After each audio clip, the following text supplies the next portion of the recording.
This week on Jerusalem Dateline, a special Easter Passover program as Christians and Jews come to Jerusalem to celebrate the exodus of the Jewish people and the resurrection of Jesus Christ. We look at the upper room, the tomb of Jesus, and retrace the steps of the children of Israel as they leave the bondage of Egypt 3,000 years ago. All this and more this week on Jerusalem Dateline. Hello and welcome to this special edition of Jerusalem Dateline. I'm Chris Mitchell, coming to this week just outside the walls of Jerusalem's Old City. In September 2017, the Kurds of northern Iraq voted overwhelmingly for independence. While they celebrated, much of the world either ignored their accomplishment or punished them economically. Because of a long history of betrayal, a Kurdish proverb says, "The only friends we have are the mountains." One goal behind this visit is that one day Christians around the world would become better friends to the Kurds than these mountains. These Christians, including many from the White House Faith Initiative, wanted to reach out to the Kurds. While an unofficial visit, their views could inform President Trump about the importance of the Kurdish people. They went to the front lines overlooking the Nineveh Plain and met with the Peshmerga, the Kurdish military responsible for pushing back ISIS. I wish that every American could stand where we're standing today and get the briefing that we got from the Kurdish military officials who helped to liberate this part of Iraq. Shia militias are a very serious danger because they are made by Iran and they are against any kind of freedom or human rights. That's Iran. So Iran has a huge voice here in this part of the world, not only in Iran, but they have a huge voice here in Iraq. Iran now largely controls four Mideast capitals: Beirut, Damascus, Baghdad, and Tehran. I think we need to understand that one of the most practical ways that we can love and stand with Israel and bless Israel in these days is to stand with the Kurds.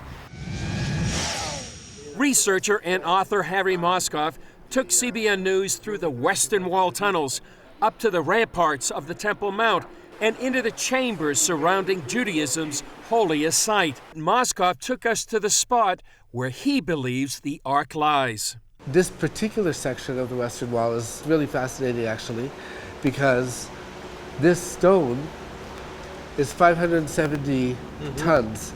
Moskoff believes a key clue lies behind this giant rock. Do you feel like there's a time when the Ark itself will be revealed? I do. Timing is incredibly important, incredibly significant. Obviously, it's a groundbreaking, game-changing, biblical type of discovery. My personal opinion is that when it does happen, it won't be in a clandestine way where we're sneaking through these tunnels, you know what I mean, and we're bringing it out under cover of darkness. It'll be a great occasion, and it'll help bring the Messiah. It'll be something that all nations will really rejoice in. Secretary of State Pompeo came to Cairo knowing many allies are concerned about President Trump's decision to pull U.S. troops out of Syria. We interviewed Pompeo at a newly dedicated church built by Egypt for Coptic Christians. You just had a major speech about the Middle East, and would it be fair to say that your speech was America is back and it's a force for good? Absolutely. I want people throughout the Middle East and the world to know that America's involvement in the Middle East is absolutely a force for good. We come here with no intention to oppress or to dominate, but rather to free, to create opportunities for every individual throughout the Middle East to live their life, to have the freedoms that we are also blessed to have in the United States. What about the Christians in the region? They have an appeal that Christianity won't be eradicated. What's your message to those Christians? That America is with them. Christianity is at the heart of the history of this place here in the Middle East.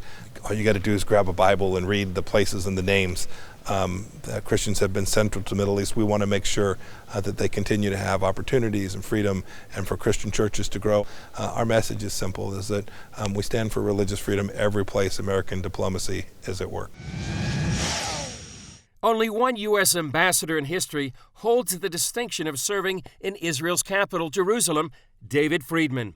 Now he sits at the epicenter of a Middle East going through historic changes, a much-needed peace plan, and as we found out, unprecedented relations between the two allies.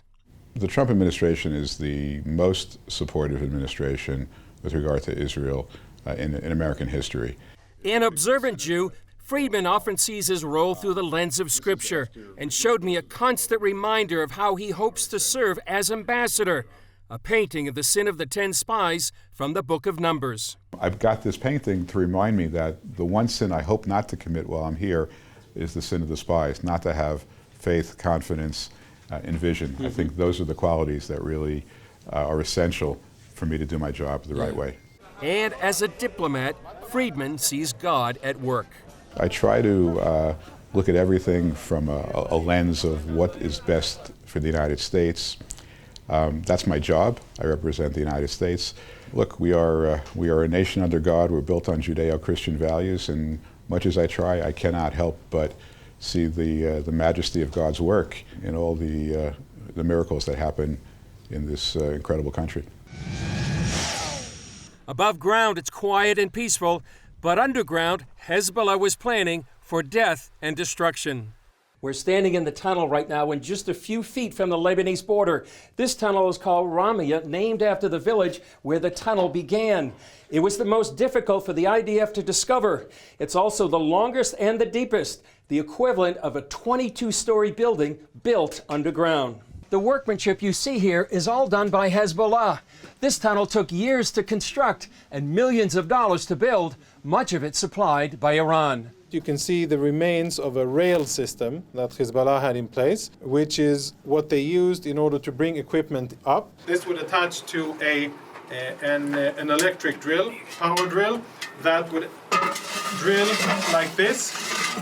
And once it got to the end of the cup itself, they would just pull it out, knock the piece of rock off, and then shift that piece of rock back. The size of this tunnel is impressive. It's large enough where hundreds of Hezbollah commandos could have come into Israel with the goal to kidnap or kill. The discoveries came from here, the Givati excavation. It's part of the ancient city of David, where King David set up his capital 3,000 years ago. Israeli archaeologists made the discoveries in this structure, where they found evidence of a big fire they believe dates back to 586 BC, when the Babylonians destroyed Jerusalem. Here you can still see the ash from the fire. The discoveries are an ancient bulla and a seal. This is the bulla. A bulla is actually a tiny piece of clay that was attached to letters or jars. For the archaeologists, the finds are like touching Jerusalem's history. This is very impressive for me, not only because of the history, because this is actually a snapshot for the history that happened here 2,600 years ago. John, Julie, great to be with you. Talk about these important elections. John, you've been covering Israeli elections since 1996. What's unique about this election? Well, I think each one is different. And, you know, just 4 years ago in 2015, the polls looked like Bibi was headed for real trouble. The center left, led by Isaac Herzog. As this more than 100-foot vessel sailed into Herzliya Harbor, dozens of other ships, boats, and even windsurfers came out to greet her.